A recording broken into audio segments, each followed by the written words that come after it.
Queridos irmãos, queridas irmãs, boa noite a todos, na alegria imensa de estarmos novamente reunidos em nome de Jesus, da espiritualidade amiga, responsável pela nossa casa Abrigo aos Aflitos, que nos acolhe todas as segundas-feiras, quando aqui chegamos, em que deixamos o nosso lar, lá na nossa casa, para virmos a esta outra nossa casa. Que Jesus envolva cada coração aqui presente, encarnado, desencarnado, possamos aproveitar imensamente a mensagem destinada a nós na noite de hoje. Então, antes de nós iniciarmos a palestra, temos a prece, vamos lembrar o nosso recadinho da nossa macarronada, a nossa 10ª macarronada, dia 22, agora, sábado. Então, é o dia desse nosso famoso macarrão, que todos vocês já conhecem. E nós estamos precisando de ajuda física. No sábado pela manhã, estou inclusive requisitando, principalmente os homens, porque são tambores grandes, precisam mexer, precisam lavar. E aí, então, nós estamos convidando aqueles que não trabalham no sábado, para estar conosco, lá nos auxiliando nesta tarefa. As mulheres também, claro, mas nós estamos precisando dessa mão de obra, forte, assim.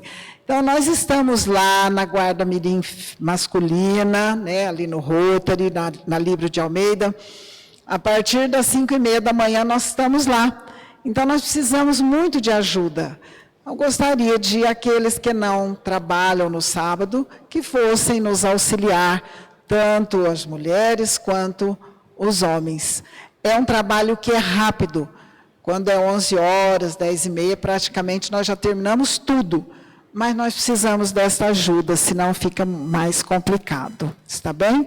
E até mesmo para adquirir os seus convites, é 1 quilo de macarrão, nós não precisamos nem fazer mais propaganda, porque todos aqui já conhecem, nos ajudar a vender, a passar mais convites, tudo isto é ajuda que nós precisamos para esta promoção, para que nós possamos continuar com a obra, com a casa. Como nós já explicamos, nós temos as crianças, aí está aumentando, as cestas, o trabalho das cestas está aumentando, enfim, tudo, está aumentando a cada dia, a manutenção de uma casa como essa, da casa da criança, enfim, de todo o espaço, que é muito grande, e para isso a gente, então, faz esta promoção do macarrão.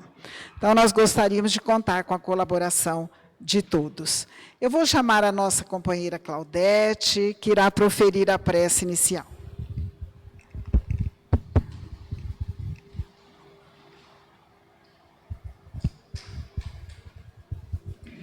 Boa noite a todos.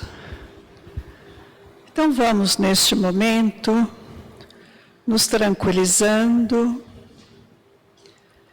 elevando os nossos pensamentos a Deus nosso Pai, entrando em sintonia com a espiritualidade amiga, irmãos queridos e amorosos, benfeitores amigos, diretores espirituais desta casa, deste trabalho, que desde há muito estão aqui preparando este ambiente. Vamos também mentalizar a figura meiga do nosso Mestre Jesus e sentir o seu abraço amoroso, o seu olhar bondoso, a sua luz a nos iluminar. Vamos agradecer por mais este dia, por mais esta oportunidade bendita de aqui estarmos reunidos no dia de hoje, nesta casa que nos acolhe.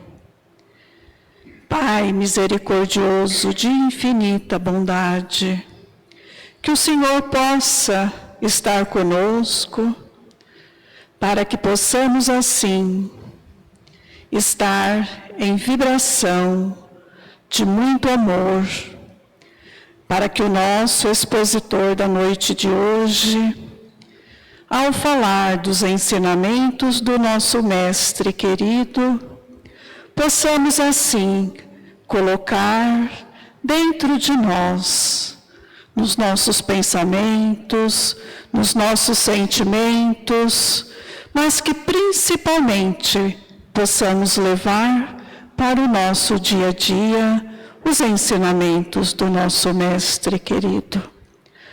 Sê conosco, Senhor, hoje, agora e sempre. Que assim seja, graças a Deus.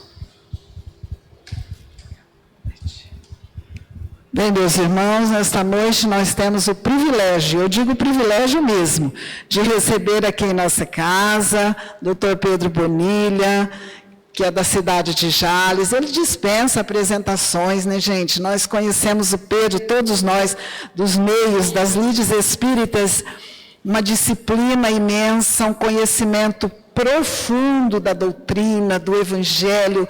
E então nós realmente tivemos o privilégio, estamos tendo de tê-lo aqui conosco nesta noite. O Pedro tem lá o direcionamento da casa Chico Xavier, lá em Jales. Alguém tiver a oportunidade de conhecer uma casa maravilhosa, uma estrutura maravilhosa, um trabalho imenso. Então, estão convidados, eu convido todos, viu, Pedro, a ir conhecer a sua casa. Então, vamos envolver, né, o Pedro num abraço mental fraterno, que a mensagem que ele escolheu para nós na noite de hoje seja aquela que certamente cairá como gotas cristalinas em nossos corações. Eu vou passar a palavra para o Pedro.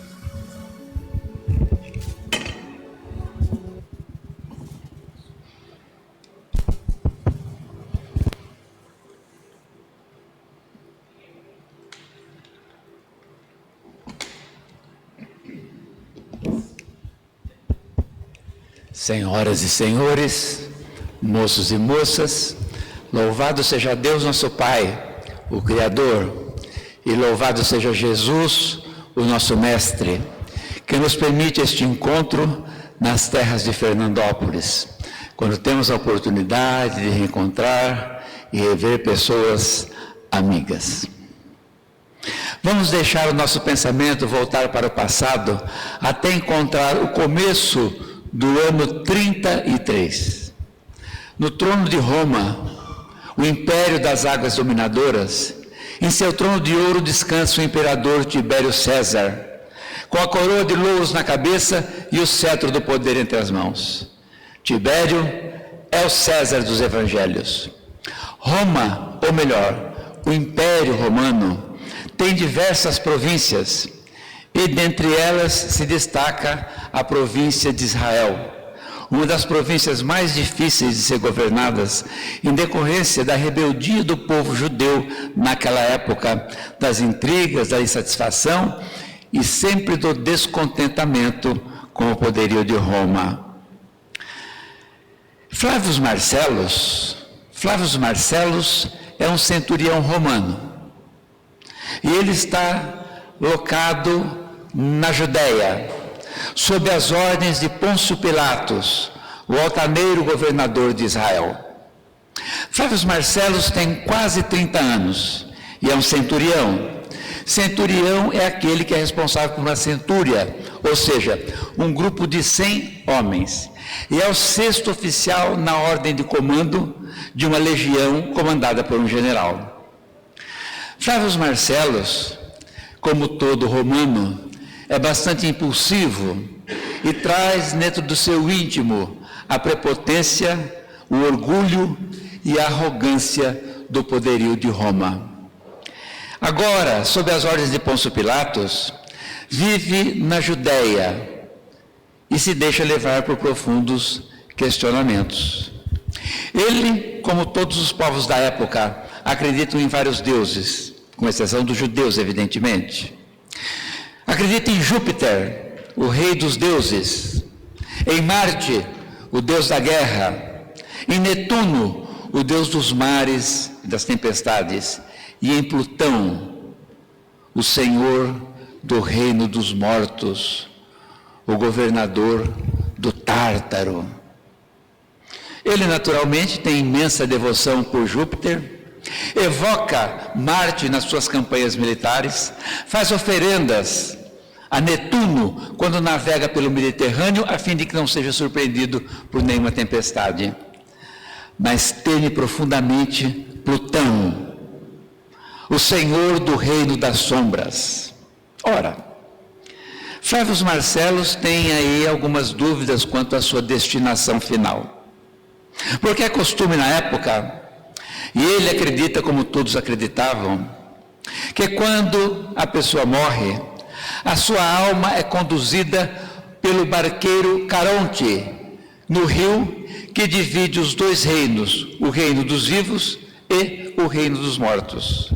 E Caronte leva a alma do falecido a fim de que ela seja julgada, e nesse julgamento é decidida a sua destinação, de forma irrevogável por toda a eternidade. Por isso mesmo que era comum se colocar sobre os olhos do defunto 2 moedas para pagar o barqueiro. Ora, todos acreditavam nisso, e Flávio Marcellus também. Eu, uma vez, navegando pelo rio que separa o mundo dos vivos do mundo dos mortos, chegando ao julgamento final, havia 3 possibilidades para a alma do recém-falecido. Ela poderia ir para os Campos Elíseos. Os Campos Elíseos. Poderia ir para o campo de Asfódelos. E poderia ir para o Tártaro. Os Campos Elíseos eram destinados às almas nobres, virtuosas, que haviam praticado bem, almas de Escol. O campo de Asfódelos era destinado àquelas almas sem muito significado. Não tinham praticado bem, mas também não tinham praticado mal. E ficariam nesse limbo por toda a eternidade. Mas para o Tártaro, o terrível Tártaro, para lá eram destinadas as almas dos homens maus. Aqueles que eram perversos, que haviam pervertido, que praticavam o mal, que eram violentos e brutais. Esses iam inexoravelmente para o Tártaro, para sofrer ali as mais diversas e inenarráveis penas por toda a eternidade, sem qualquer possibilidade de remissão. E Flávio Marcellus, ele se preocupava muito com isto, porque às vezes ou outra estava em campanha. E o que seria da alma dele? Será que existia a possibilidade dele ser conduzido ao Tártaro? E isso fazia-o estremecer intimamente. E ele era cheio de incertezas, porque ele já havia percebido que os gregos também tinham vários deuses. Esses deuses eram iguais aos deuses romanos, com nomes diferentes. E pensava ele então, e os gregos também terão a destinação para os Campos Elíseos, para o campo de Asfódelos e para o Tártaro? E Flávio Marcellus vivia realmente muito preocupado. A sua verve romana, a sua impetuosidade, a sua valentia se dobrava diante desses pensamentos que de uma certa forma o atormentavam, embora ele fosse bastante jovem. Agora, servindo na Judéia, como já disse, sob o comando de Pôncio Pilatos, o altaneiro governador de Israel, Flávio Marcellus tomou conhecimento de uma outra realidade. Os judeus não acreditavam em vários deuses, acreditavam em um só Deus. E diziam que depois da morte, a alma poderia ser conduzida para o céu ou para o inferno. E ele se perguntava nas noites em que demorava para conciliar o sono, se o céu seria a mesma coisa dos que os Campos Elíseos, ou melhor, o céu estava no mesmo lugar dos Campos Elíseos, o Tártaro estava no mesmo lugar do inferno, e ele se deixava levar por essas meditações angustiosas que às vezes lhe tiravam o sono até a alta madrugada. Certa vez, Pôncio Pilatos solicita sua presença e ele atende. Diante de Pôncio Pilatos, recebe uma ordem.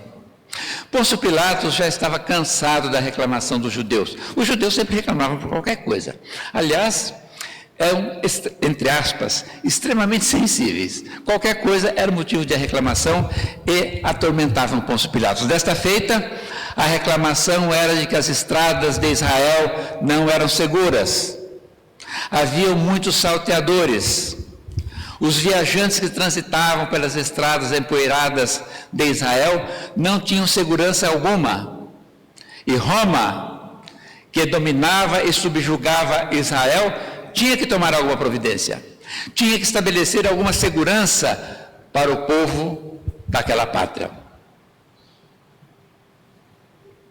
Não era possível que os viandantes ficassem à mercê de salteadores. Então, Pilatos ordena a Flávio Marcellus para que vá para as estradas, a fim de acabar com os salteadores.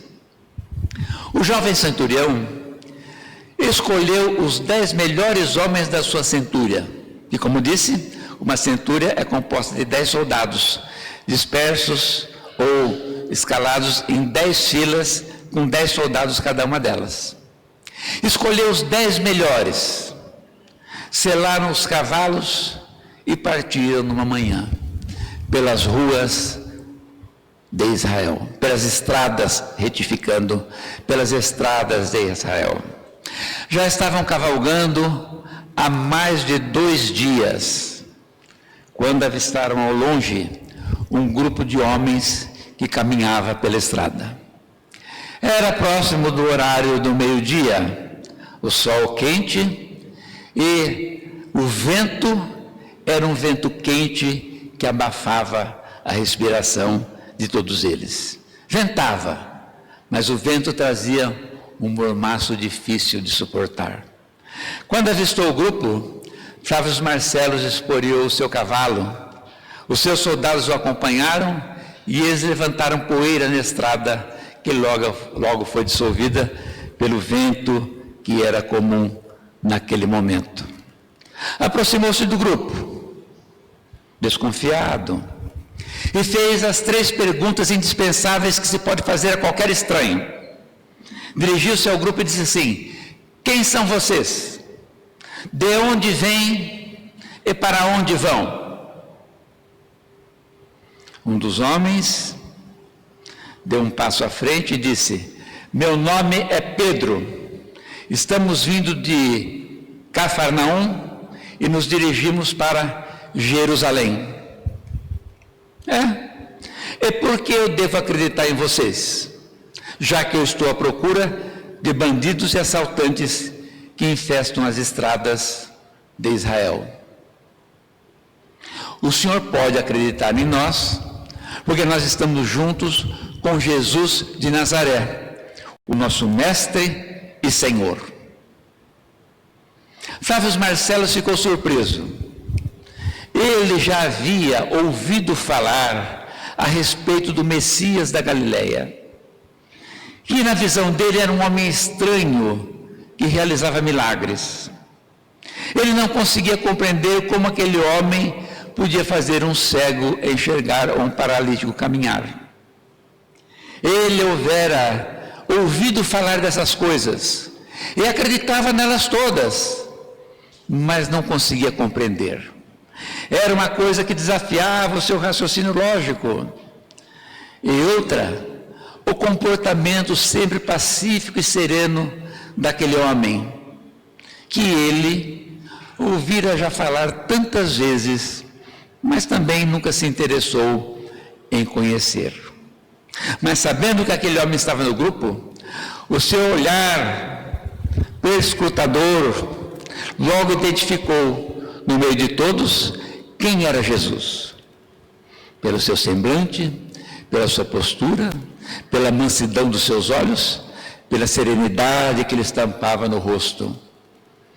Jesus era um homem ainda moço, que deixava transparecer nos olhos profundamente misericordiosos uma beleza suave e indefinível. O orgulhoso centurião de Roma movimentou seu cavalo ao redor de Jesus, fazendo com que o pequeno grupo ficasse um pouco à distância.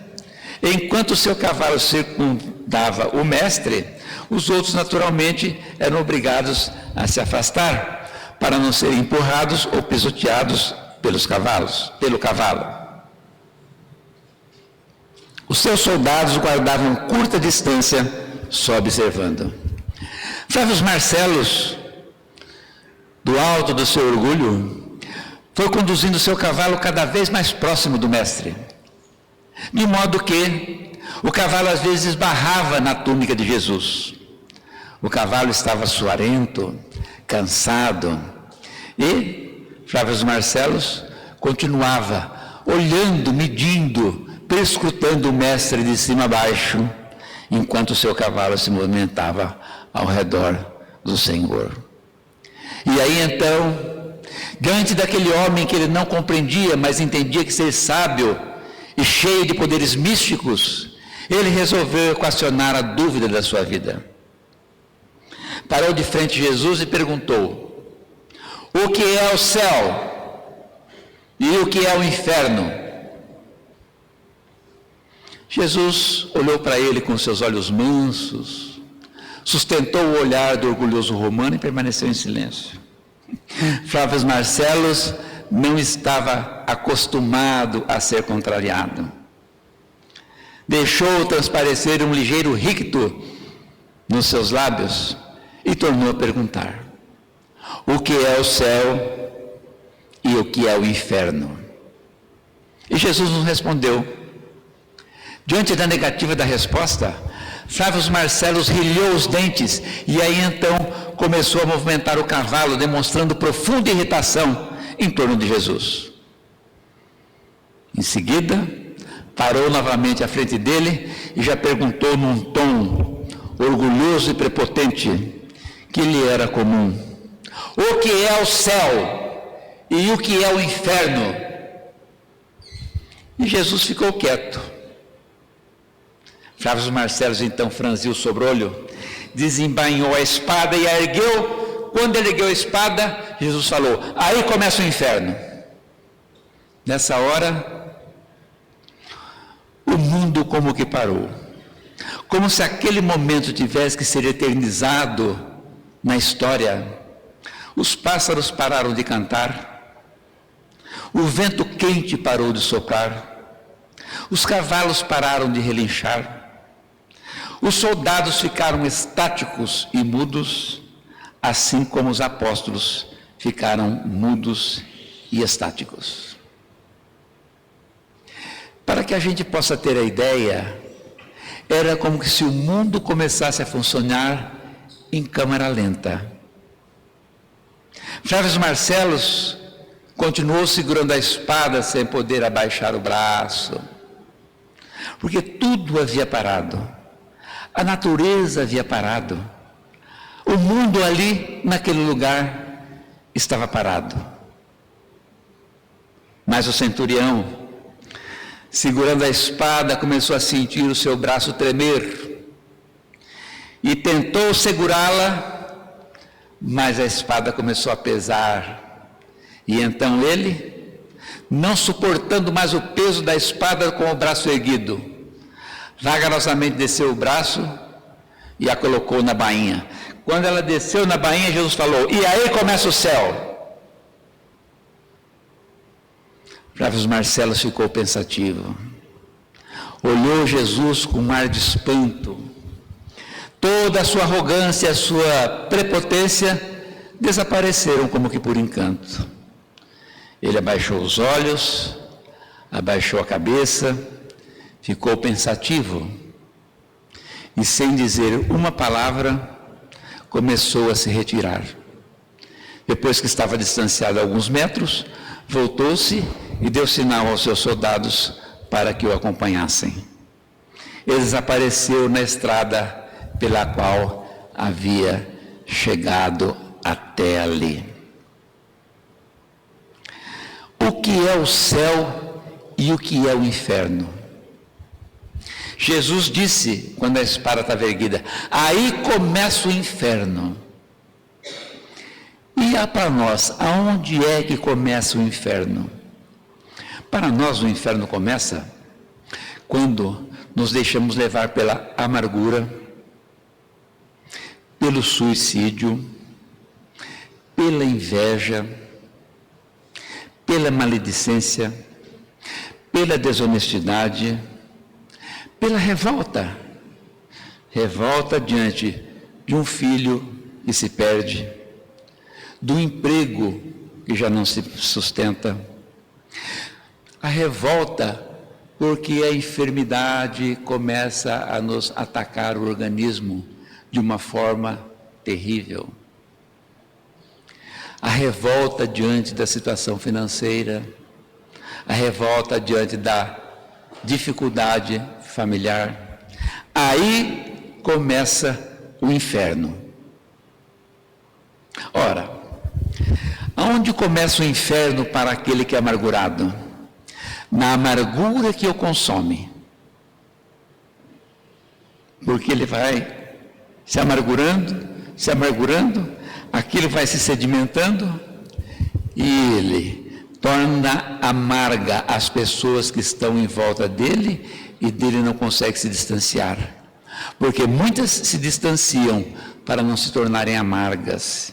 E ele, com a sua amargura, fica junto com os amargos que ele mesmo criou. Aí começa o inferno, porque não vai ter uma vida boa. Onde começa o inferno para o suicida? Quando ele acorda no além. Porque as dores em decorrência do ato praticado, ele já sentiu no momento do próprio ato. Mas o inferno começa quando ele toma consciência de que não consegue morrer. Não consegue tirar a própria vida, que é aquilo que ele mais almejava. Aí então começa o inferno, com a decepção de ver que a vida continua e ele não pode fazer nada. Aonde começa o inferno para o invejoso? Em todos os momentos em que ele se desgasta quando vê alguém que tem aquilo que ele não tem. Ele pode até não desejar ter, mas ele não quer que o outro tenha. Os invejosos se tornam febricitantes, não dormem de noite, estão sempre num estado de ansiedade. Para que vocês possam ter uma ideia, a mente do invejoso funciona assim. Se o seu vizinho quebra a perna, ele se sente bem, porque aí ele acha que ele anda melhor. É desse jeito. Aí começa o inferno. Na revolta. Uma vez uma pessoa me procurou, havia perdido o filho, e disse assim: eu não consigo compreender isto. Eu falei, mas você não é o único que perde filhos, todos nós estamos sujeitos a isso. Não. Quando eu chegar do lado de lá, se é que tem do lado de lá, eu vou conversar com Deus. Ele vai ter que me dar uma satisfação a respeito. Olha a revolta. Eu olhei para ele e vi nele uma formiga xingando um elefante. Bateu o pé, pronto, acabou. Mas ele curtia aquela revolta. O câncer que nos ataca traz revolta a muitas pessoas. Porque aquele que não se revolta não cria o inferno para si. Mas aquele que se revolta, cria. Voltando ao exemplo anterior, uma outra pessoa me procurou também e eu disse a ela que a morte não existe. O filho querido continuava. Eu disse assim, pela vossa idade, vocês vão viver mais ou menos uns 50 anos mais. 50 anos passa rápido, daqui a pouco vocês estão do lado de lá, vocês vão encontrar com ele. E o casal falou assim para mim, o senhor acredita nisso? Eu falei, não acredito nisso. Isso daí eu tenho plena convicção e certeza. Tanta certeza que eu estou aguardando o momento de eu ir, pelas leis de Deus, para me encontrar com a minha mãe e com a minha avó. Ah, é? Eu falei, é desse jeito. Ai, graças a Deus. Não criaram o inferno. Aí começou o céu para eles. Voltando ao câncer, a pessoa se revolta. Mas por que eu? Porque você é igual a todo mundo. Se só ela tivesse um câncer, a gente poderia pensar assim, o que é que aconteceu? Mas todo mundo tem. Por que todo mundo tem? Todo mundo é uma força de expressão, vocês me entendem. Por que todo mundo tem e ela não pode ter? De fato, por acaso, é melhor do que os outros? Tem mais virtudes? Mas se revolta e começa a se lastimar e choramingar. Aí começa o inferno. Ao contrário, aonde é que começa o céu? Quando Flávio Marcelo desembainhou a espada, Jesus disse, aí começa o inferno. Mas quando ele guardou a espada, aí começa o céu. E para nós? Onde é que começa o céu? Quando nós perdoamos alguém que nos feriu, que nos vilipendiou, que nos agrediu. Deixa para lá. Deixa para lá. Aí começa o céu. Porque se nós optarmos pela vingança, aí começa o inferno. Que a gente vai viver naquele afogueamento íntimo para causar o prejuízo àquele que nos prejudicou ou ofender aquele que nos ofendeu. Perdoa, deixa para lá. Deixa para lá. E vou dizer uma coisa para todos nós. A melhor coisa que tem é deixar para lá. Sabe por quê? Porque a pessoa vai ter que acertar contas com Deus. E eu acho que eu já até falei aqui numa palestra anterior. A mão de Deus é muito mais pesada do que a nossa. Isso serve até de alerta para que a gente não faça coisa errada. Porque ela pesa muito. Então, se perdoamos, aí começa o nosso céu. Onde começa o nosso céu? Quando nós agimos com honestidade. Antigamente, eu ficava sabendo que um sujeito ia vender um cavalo, ele tingiu o cavalo de marrom. O cavalo já tinha um monte de pelo branco, ele tingiu o cavalo de marrom para dar uma ideia de que era mais novo. Eu sei de um caso, isso são coisas folclóricas, né? Que eu nem sei se aconteceu ou não. Mas o sujeito foi comprar um cavalo do outro e falou assim, esse cavalo não tem defeito? Não. Ele falou, o defeito que ele tem está na vista. O cara olhou, comprou o cavalo era cego de um olho. Defeito é na vista.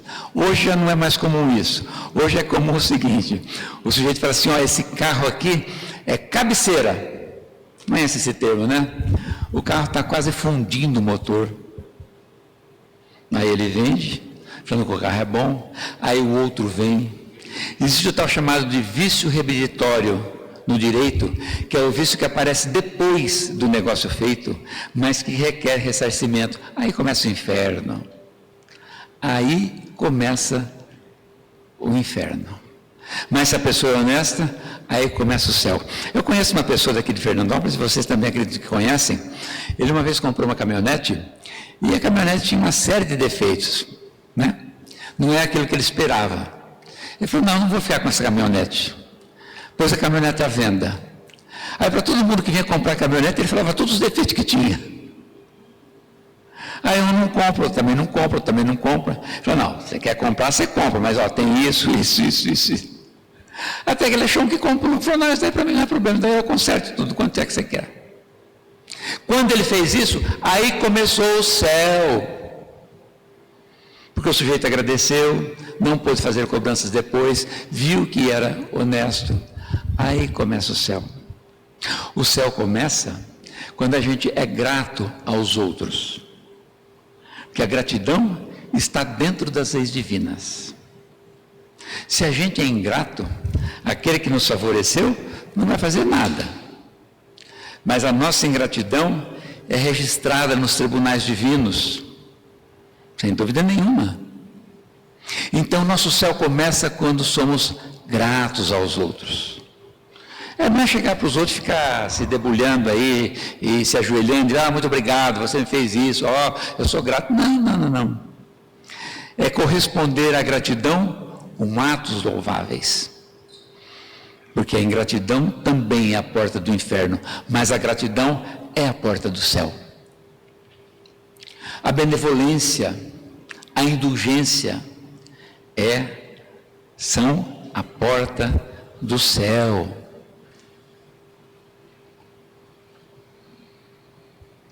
Às vezes a pessoa pensa que a gente pode levar a vida de qualquer jeito. E pode. Deus é soberanamente bom. Por causa disso mesmo, Ele deixa a gente fazer o que a gente quer. Aliás, é uma coisa que faz tempo que eu me esforço para entender. A gente, na realidade, nós aqui na Terra, somos espíritos que não temos muito juízo. Porque somos espíritos jovens, espíritos na pré-adolescência. Porque se tivéssemos juízo, não faríamos as coisas que a gente vê acontecendo. E da mesma forma que a gente não deixa o nosso filho pré-adolescente fazer o que quer, eu fico me perguntando por que é que Deus deixa a gente fazer o que a gente quer. Soberanamente bom, deixa a gente fazer o que quer. Mas como também é soberanamente justo, a gente é obrigado a colher o resultado daquilo que fez. Por isso mesmo, a gente tem que tomar cuidado. Flávio Marcelo se perguntava se o inferno dos judeus estava no mesmo lugar do Tártaro, governado por Plutão, o senhor do reino dos mortos. Se o paraíso dos judeus estava no mesmo lugar dos Campos Elíseos. Céu e inferno não tem lugar específico. Vejam que interessante. Digamos que aqui é uma sala de um escritório de uma grande empresa. Aqui nesta mesa está uma jovem. Aqui está um rapaz. E chega um terceiro e fala assim para ele: e aí, cara, como é que tá? Tudo bem? Dá um tapinha no ombro dele. Ei, rapaz, você está tudo bem? Uma maravilha. Ué, o que foi? Ele falou: não, estou no céu. Nasceu meu filho, um menininho bochechudo, rechonchudo, de bochecha rosada, é a minha cara. Bom, você ainda não é pai, mas o dia que você for pai, você vai entender que é uma felicidade que não é explicada com palavras. Estou em estado de êxtase, minha mulher está muito bem, e olha, não é que eu queira falar não, viu? Mas você vai em casa conhecer meu filho, é uma fofura. Não, estou em estado de graça. O sujeito vai para lá, para cá, vem aqui cantar moça. Oi, e aí, tudo bem com você? Ele falou: tudo bem? Só está bom para você, porque para mim... mas o que aconteceu? Estou vivendo um inferno. Nossa, mas o que é que aconteceu? Ele falou: meu noivo acabou comigo de uma hora para outra. Os convites já haviam sido distribuídos. A minha família, em vez de me apoiar, põe culpa em mim. Eu não acho que eu tenho culpa. E por causa disso mesmo, por causa dessas coisas, por dizerem que a culpa é minha, estão levantando aí hipóteses que são totalmente descabidas. Eu não mereço isso. Estou conhecendo um inferno. Não durmo de noite. Veja só, nessa situação, a distância entre o céu e o inferno é de 2 metros. Porque céu e inferno é um estado íntimo. As pessoas vão falar assim: mas existe um umbral, existem as trevas, e são lugares de sofrimento, de dor. Sim. Mas esse lugar é o inferno? Não. O inferno é um estado íntimo, o inferno não existe. Nesses lugares se reúnem pessoas que têm o mesmo estado íntimo. Só isso. Porque a hora que elas se modificarem, esse lugar deixa de existir, porque cada um vai para um canto. Aqui, a gente poderia dizer que é o céu? Sim. Ah, mas é nesta sala? Não. É que aqui estão congregadas pessoas que estão com o mesmo objetivo de se instruir e se melhorar. Só isso. A partir do momento que vamos embora, esse lugar aqui, como céu, entre aspas, ou como um lugar bom, deixa de existir para os nossos momentos diários. Ele fica vazio. Então, céu e inferno é estado íntimo.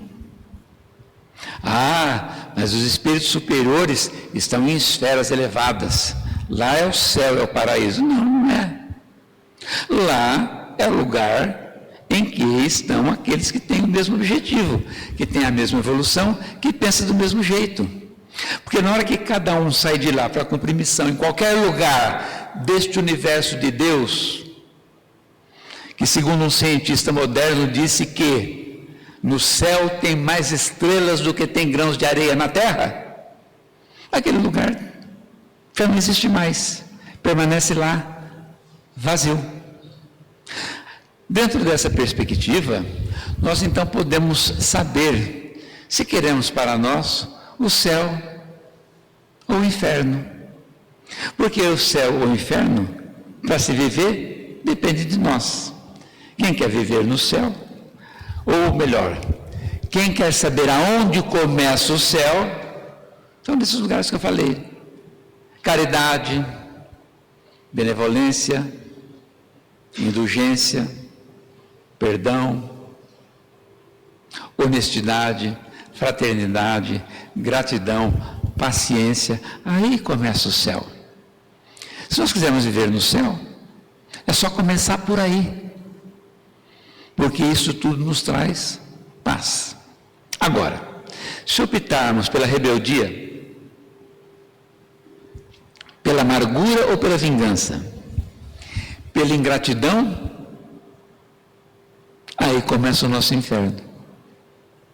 Então, como eu disse há pouco, Deus deixa a gente fazer o que a gente quer, do jeito que a gente bem entender. Como é bom, deixa a gente plantar o que quer. E como é justo, depois a gente tem que colher. Nós temos a oportunidade de moldar o nosso próprio destino.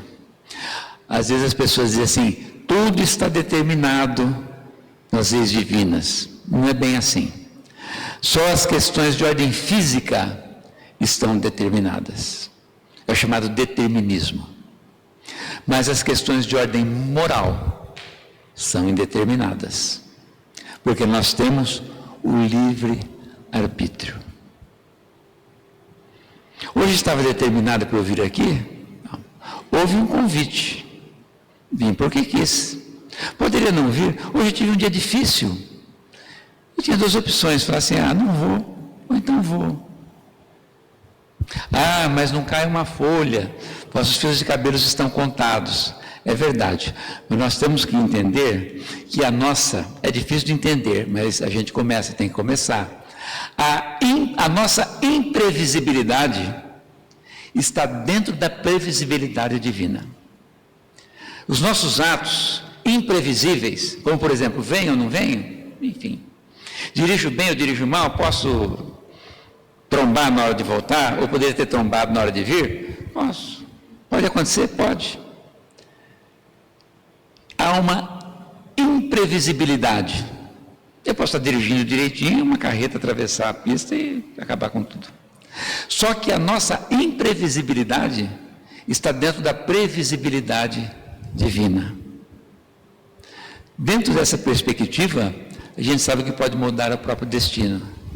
E mais, para finalizar, a gente pode mudar, se quiser, o próprio karma. Vocês vão falar assim, mas é? É. E você acredita nisso? Não. Não acredito. Eu tenho plena confiança, tenho certeza. E um dia, se der certo, é motivo de uma outra palestra, onde eu deixo claro, dentro dos postulados espíritas, não é ideia minha, evidentemente que não, né? Palpite ou ideia minha eu dou em casa quando a Lúcia não está brava, né? E quando ela está brava eu fico quieto também. Claro que com embasamento doutrinário, a gente pode mudar o karma. A gente pode mudar o karma. Até isso a gente pode fazer. Mudar o próprio karma. E quando a gente muda um karma pesado, começa o nosso céu. E quando a gente tem que cumprir um karma pesado, vivenciamos um inferno que começou numa outra existência. Que Deus nos abençoe. Que Jesus nos fortaleça sempre nos bons propósitos. E que possamos seguir adiante, conscientes de que somos os autores do nosso próprio destino. Podemos fazer o que nós quisermos. E se nós quisermos que para nós comece o céu, a gente já sabe como. É só guardar a espada, como fez Flávio Marcelos. Se quisermos que comece o céu, é só guardar a espada. Se quisermos que comece o inferno, é só erguê-la. Flávio Marcelos voltou para Roma, pediu dispensa do exército, ficou por um tempo na capital do império. Depois, um tempo curto, rapidamente voltou para a Judéia. E aonde Jesus estava, ele era visto à distância. Nunca se aproximou, nunca fez perguntas, mas estava sempre olhando e sempre escutando. E depois da tragédia do Calvário, Flávio Marcelos desapareceu da Judéia, o que leva-se a crer que ele foi falar para as pessoas de outras terras o que ele tinha aprendido ouvindo Jesus. Que Deus nos abençoe sempre. Muito obrigado.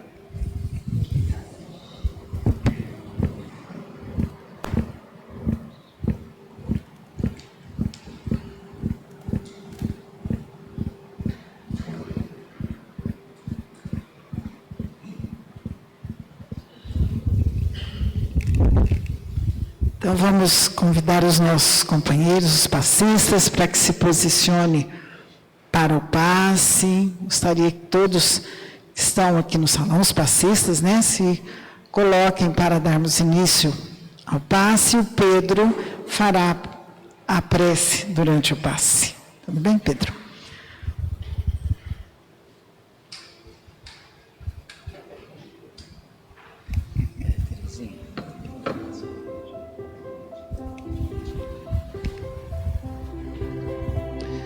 Jesus, nosso Mestre, nosso Senhor, reunidos em seu sagrado nome, aqui nos encontramos em torno das suas lições imortais, que descortinam um horizonte novo e amplo ao nosso entendimento.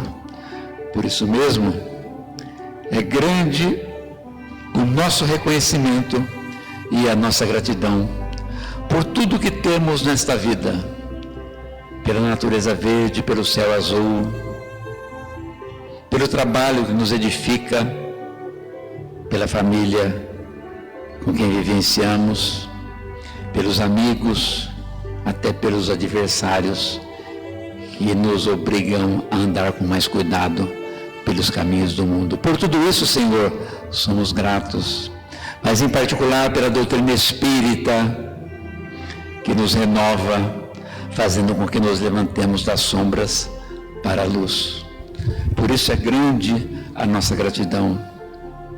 Mas considerando a nossa pequenez, queremos, depois da nossa gratidão, te fazer um pedido: que nos ampare sempre, Senhor, que nos fortaleça nos caminhos do mundo, que as suas lições possam ser constantes no nosso dia a dia.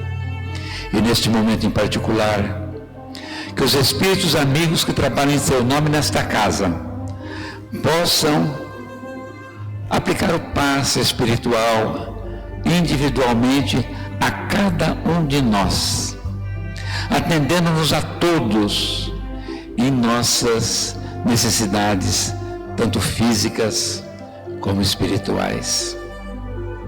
Sabemos, Senhor, do seu poder, do seu amor e da sua misericórdia.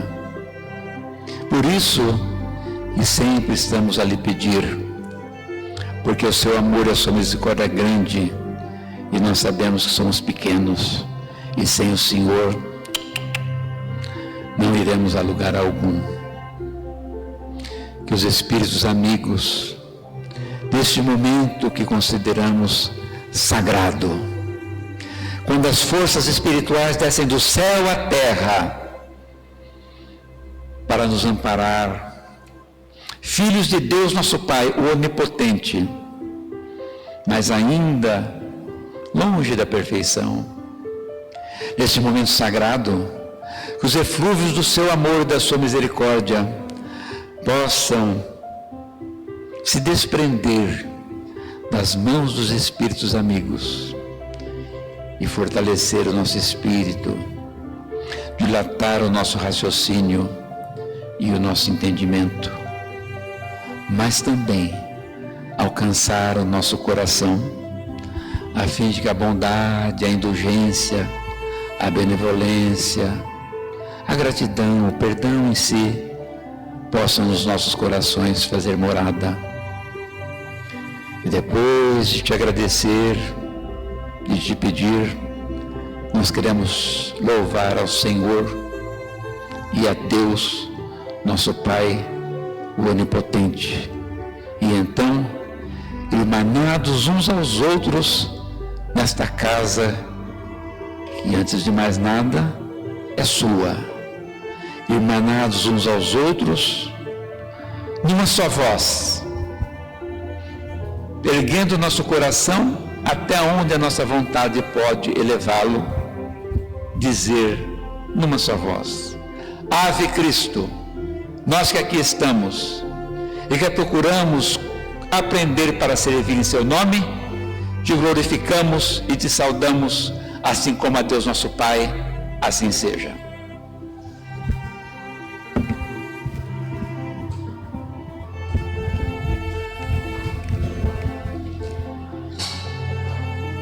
Não temos palavras para agradecer ao Pedro, a gratidão mesmo por essa mensagem maravilhosa desta noite. Temos certeza que todos nós nos lembramos de momentos da espada levantada e de momentos da espada embainhada, em nossas vidas. Eu mesmo me lembrei, então eu tenho certeza que todos nós nos lembramos nesse momento. Possamos refletir muito sobre tudo que nós ouvimos nesta noite maravilhosa. Tenhamos uma semana de muita paz, de muita luz, uma semana de céu em nossas vidas. Que Jesus nos abençoe e nos envolva hoje e sempre. Agora nós colocamos aqui, a água fluidificada, por causa do tempo que estava aí propício à chuva, os nossos pães. Então queremos convidar a todos que se dirijam aqui para a nossa pequena área, as nossas confraternizações. Muita paz a todos.